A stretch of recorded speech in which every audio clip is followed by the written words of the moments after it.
And we're staying with the breaking story about President Bola Tinubu suspending the governor of the Central Bank of Nigeria, Godwin Emefiele. Tolu Lokpo Ogunjobi, our business editor, is with me in the studio. Tolu, let's talk about the impact of some of the policies of the now suspended CBN governor. And one of them is the Naira redesign policy. Remember, in February, there were serious attacks on banks, hardship on citizens, the long queues at ATM points, people trying to collect their funds, POS operators becoming, you call them alpha and omegas when you have to pay about 1,000 naira to collect maybe 5,000 naira. I mean, let's talk about all of that. It's sad when you remember that what happened during that time, because really everyone came out to express themselves and make the former governor then is on suspension now to understand that this wasn't going the way it ought to have gone. Now, you wanted to change Naira notes and you drew more than 2 trillion Naira, I guess almost 3 trillion Naira away from circulation. And you are injecting less than 1 trillion Naira back into that system. Clearly, that means that there is a shortfall already. And what does that shortfall mean? People won't be able to get access to funds.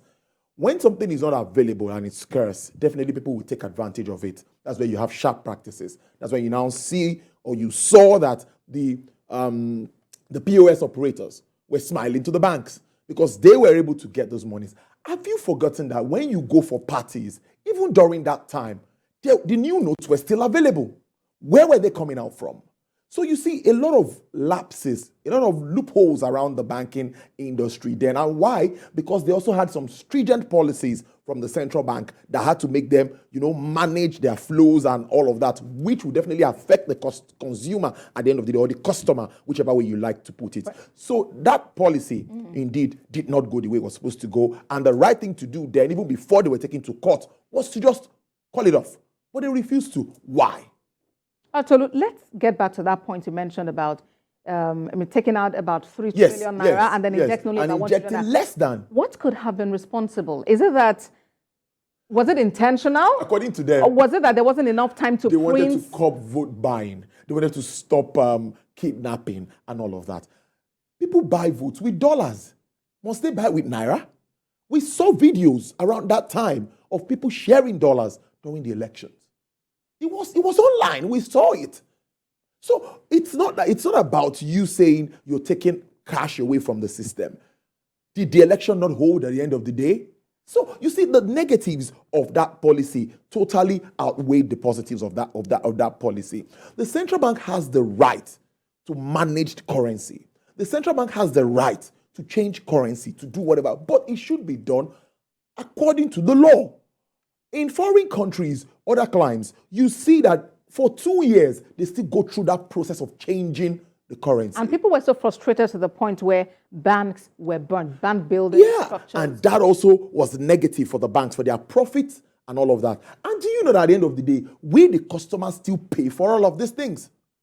We pay for all of these charges on our phones. It might look small individually, but by the time they gather it together, you know what they make from us. So when you damage, when you vandalize, your arson is committed, at the end of the day, we, the customers, still pay. So I'm actually looking forward to the future of the financial sector in Nigeria. Yes. Because I, for one, am really so disturbed about the number of charges. Yes. You pay for ATM maintenance, you pay for all of those, and you're wondering where all of that fund goes to. We need a proper sync between the fiscal and the monetary side. We need a handshake between these two parties.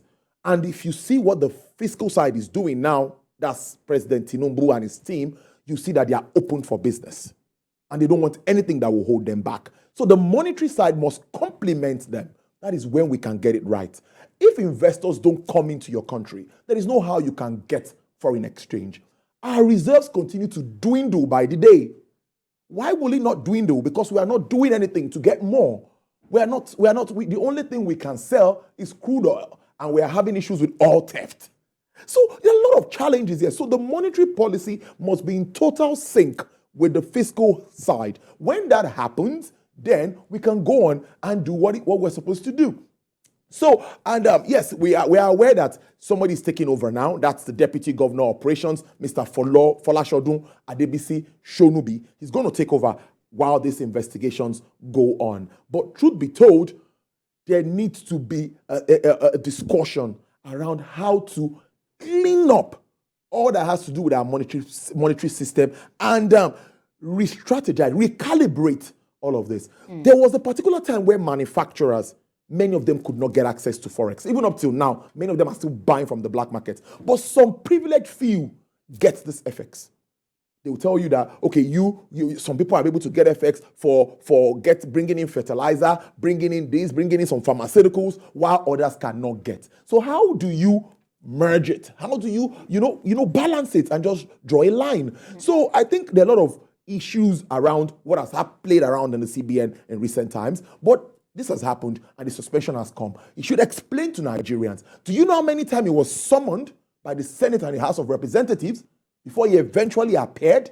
So there's a lot that has happened, that has played out. I've been in this beat for years and I know what has played out, all of these times. But you see, the opportunity was there for him to address and tell the president, even if the president was on his side, that this really is not working. But he stayed on it and said, no, the redesign must be done. And now look at the backlash. Look at what has happened. Look at what almost happened to the country.